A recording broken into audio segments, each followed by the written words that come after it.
In this lesson, I'm going to show you how to cut the basic thumbnail. I'm going to cut it so you can see me do the whole process, then I'm going to break it down for you. It's done in 4 cuts.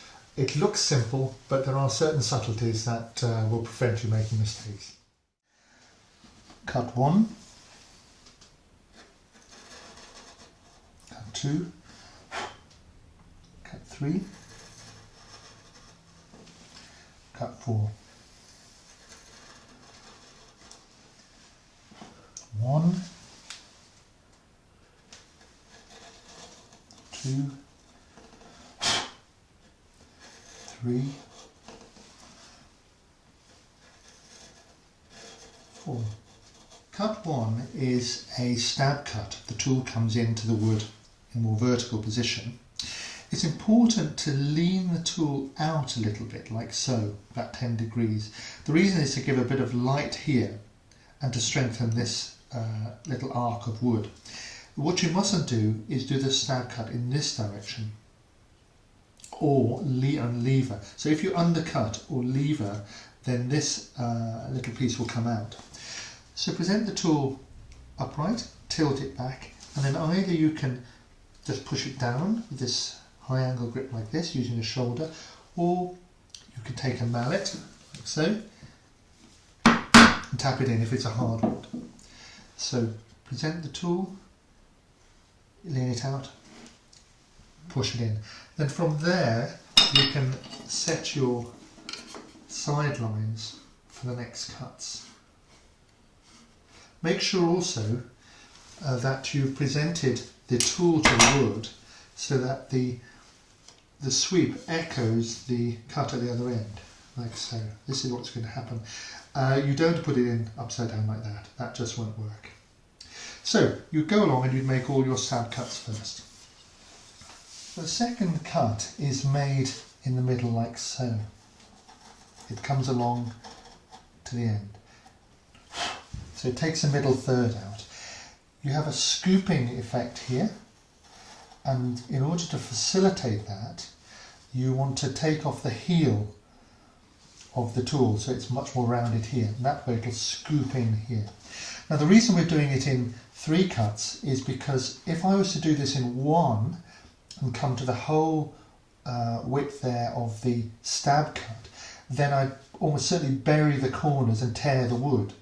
So unless this is a narrower tool you're using for stabbing in, this cut here must be, this long cut must be done in 3 parts. So when you come like here, you do the first cut like the second cut like this. When you come to the end, you want to be careful not to bury it into this end piece here, and certainly not lever. If you lever the tool, you'll snap that bit off, especially with the grain going this way. So straight down and across.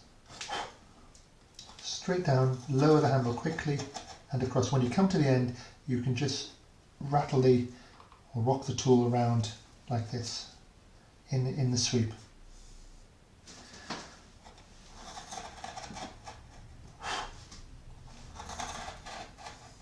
The third and fourth cuts are mirror images, and they really pick up the sides here.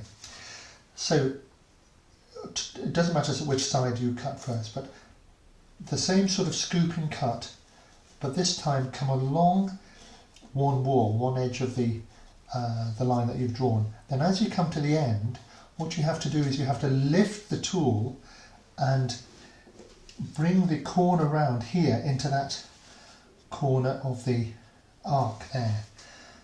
So you come along, pick up the first cut, come to the end, don't bump into the little point at the end, tip over, along, tip over. This is a low angle grip, along.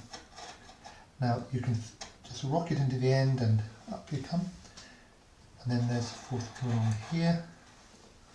Now for the other side you're doing exactly the same way, mirror image, come along here, and this time you roll it to that side.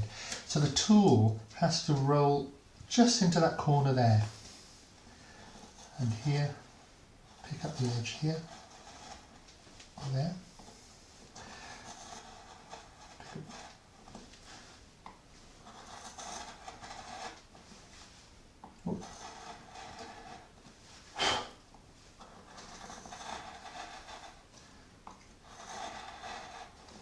Now, if you find you've left marks inside, you can go over and you can just tidy those up a little bit.